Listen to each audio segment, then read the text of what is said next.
Bonjour et bienvenue sur la chaîne J'affiche complet. Je suis Claire, responsable data, et aujourd'hui je vais vous parler d'un sujet qui me tient à cœur, c'est la performance de mon propre bien.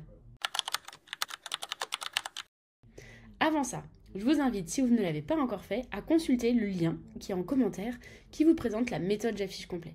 Une vidéo qui explique toute notre méthodologie pour maximiser le revenu. Alors, comme je vous disais, on se retrouve aujourd'hui, je vais vous présenter en détail la performance de mon propre bien qui est géré par J'affiche complet. Pour ça, je vais utiliser aussi notre outil J'affiche complet qui est RêvePilote, un outil de business intelligence qui permet d'avoir une visibilité sur la performance d'un bien. Comme vous pouvez voir là, je vous présente notre onglet qu'on appelle Suivi Revenu Management qui présente une vision exhaustive de la performance.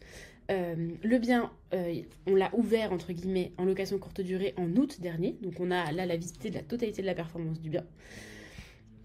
Premièrement, ce que j'avais envie de vous présenter, c'était déjà finalement un petit peu la logique aussi d'analyse dans la performance d'un bien, c'est aller voir la performance versus l'année dernière. Donc quand on regarde la performance versus l'année dernière, pour ça on a quand même quelques icônes. Donc les icônes qui sont grisées, ça veut dire qu'il n'y avait pas d'éléments de performance l'année dernière, donc c'est pas comparable. Et ensuite vous avez là différentes icônes. On voit que déjà, ne serait-ce que par rapport au lancement de l'année dernière, on est en surperformance cette année, excepté le mois de novembre. J'y reviendrai parce qu'on a fait beaucoup de travaux, enfin beaucoup de travaux. On a refait des travaux. Le bien en fait n'était pas habitable, donc on avait fait des travaux pour pouvoir créer cette activité de location courte durée. Et on a vu des éléments qui étaient à reprendre, donc on a repris quelques travaux en novembre dernier, le mois dernier d'ailleurs. Et donc c'est pour ça que la performance en a été un petit peu impactée, mais aussi pour un bénéfice long terme, mais ça j'y reviendrai plus tard. Le deuxième élément qui est assez intéressant, et j'ai oublié un élément de conseil qui est quand même très important, pardon. Le bien dont je vous parle, c'est un studio, du coup, qui est dans une petite ville. Une petite ville, il est en hypercentre, plutôt bien placé. Enfin voilà, j'essaie de vous donner aussi un petit peu de contexte pour que ça soit plus limpide quand on regarde les éléments de performance. Le deuxième point maintenant, on va venir comparer par rapport à la donnée marché. Donc pour ça, je vais vous partager en fait les éléments avec lesquels on a travaillé au début quand on a décidé d'investir sur ce bien. Donc là, je vous présente l'étude de marché J'affiche complet avec la donnée marché du percentile 50. Donc là, on peut voir les chiffres d'affaires, les taux d'occupation sur les studios, parce que c'est des éléments qui sont comparables, pour le percentile 50. On est nettement au-dessus du percentile 50. Après, c'est pas une surprise. C'était même un souhait en fait de se positionner plutôt sur le percentile 75, voire le percentile 90. Déjà parce que en faisant du revenu management, on target ces percentiles-là, et aussi dans le positionnement du bien, c'était ce qui était recherché. Donc si on reprend par rapport au percentile 75, on est de nouveau au-dessus. Alors je sais pas si la visibilité est complète. Moi je connais maintenant les chiffres par cœur, mais pour rendre ça un petit peu plus lisible, là on peut voir voilà, de janvier, là sur le percentile 75 on est à 788 en moyenne, 760, voilà. Si on fait chiffre à chiffre, on voit qu'il y a une performance qui est nettement supérieure.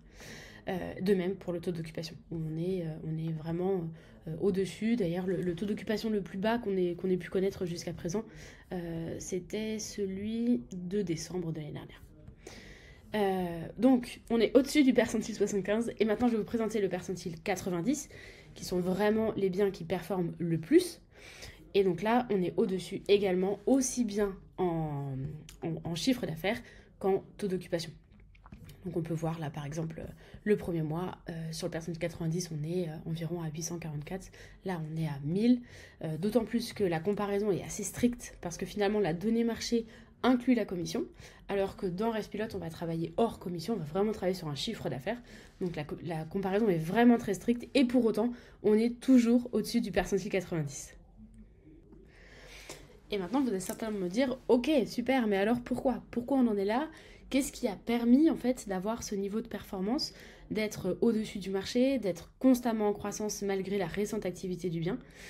Alors je dirais qu'il y a deux choses. La première chose, c'est un travail sur tous les leviers. Et c'est d'ailleurs l'esprit du revenu management. Parce que, à l'inverse en fait d'un algorithme tarifaire qui va travailler exclusivement sur le levier du prix, le revenu management a vraiment une vision 360. Et là, dans le cas du bien, on a un gros travail sur l'annonce. Je vous présente un autre visuel de notre outil d'analyse, qui est celui des leviers Booking. Donc Booking, la plateforme Booking. Là, vous pouvez voir, on a déjà plutôt une très bonne note. On a un score de page à 100%, et ça, c'est très important pour Booking. C'est-à-dire que l'annonce, elle est très exhaustive, les vidéos sont très qualitatives, elles ont été faites par un photographe. On a aussi un très gros travail sur le ménage. On a beaucoup de bons commentaires par rapport au ménage. Alors, c'est vrai que notre ménage est un petit peu coûteux, mais je pense qu'il y a un réel retour sur investissement par rapport à ça, parce que finalement, le résultat apporte aussi la demande. On a de très bonnes notes, de très bons commentaires, donc ça peut aussi appeler de nouveaux voyageurs. Et l'autre point, c'est qu'on a laissé carte blanche à l'équipe de Revenu Management. C'est-à-dire que vraiment, moi, quand le bien s'est intégré, j'ai dit faites ce que bon vous semble, faites ce qui vous semble nécessaire. Et je pense que c'est un levier qu'il ne faut vraiment pas négliger. Et c'est vrai, on a des réservations à des prix très variables. On a parfois des réservations dont le prix moyen est plus faible. On a aussi des réservations avec des prix moyens particulièrement élevés. De même sur la durée de séjour, on a parfois des durées de séjour de 1 nuit, on a pu avoir des séjours même de 15 nuits, mais finalement, la performance, elle s'évalue au global. Et c'est vrai que j'ai fait pleinement confiance à l'équipe pour optimiser le mieux possible, et quand je regarde la performance globale, on y est. On y est, et peu importe finalement les leviers utilisés, la performance est là, et donc la rentabilité est là aussi. J'espère que ce contenu vous a plu. Si vous avez des questions complémentaires, n'hésitez pas. Si vous voulez que j'aille un petit peu plus loin peut-être sur certains chiffres, avec grand plaisir pour vous partager ce retour-là. Pensez aussi à liker la vidéo, vous abonner ou également à la chaîne si vous ne l'avez pas encore fait. Au plaisir de vous retrouver pour de nouveaux contenus.